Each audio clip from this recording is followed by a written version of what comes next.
This government has us believe every February that this country's economy is going great guns. We are the fastest growing, most efficient global player. Everyone is getting employment. We're getting gas cylinders. We're getting electricity. We're getting pakka houses. This falsehood flies for about 8 to 10 months, and then the truth comes limping after it. And now we are in December, and the government says it needs another 3.26 lakh crores of additional funds over and above the budget estimate. The government and the ruling party coined the term Pappu. You use it to denigrate, to signify extreme incompetence. Let me use the next few minutes to point out what the data, the statistics tell us as to who the actual Pappu really is. NSO numbers were out yesterday. Industrial output has shrunk by 4% in October to a 26-month low. The manufacturing sector contracted 5.6%. Manufacturing is still the biggest generator of jobs. 17 of the industry sectors that make up the index of industrial production have recorded negative growth rates. Forex reserves have fallen by $72 billion in under a year. The Honorable Finance Minister yesterday during question hour mentioned how apparently 50% of FII inflows into emerging markets are coming into India. Wonderful.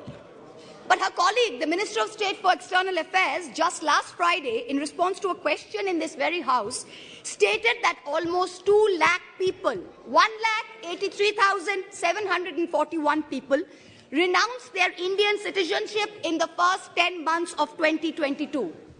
This exodus in 2022 takes the total number of Indians renouncing Indian citizenship under this government in the past 9 years since 2014 to over 12.5 lakh people. This year has already seen more people giving up Indian citizenship than any single given year. High net worth individuals are willing to pay up to $1 million to get citizenship of Portugal, of St. Kitts, of Greece. Is this the sign of a healthy economic environment? Of a healthy tax environment?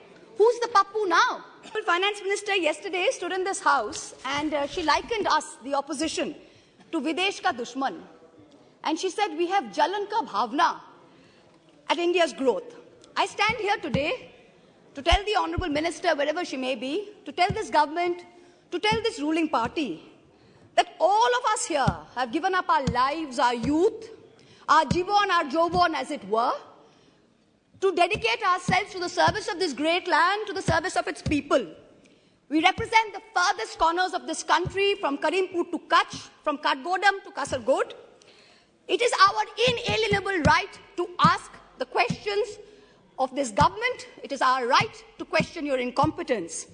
And it is this government's Raj Dharma that should make the Treasury benches sit down, listen to our voices, and not react like the proverbial Khisyani Billi.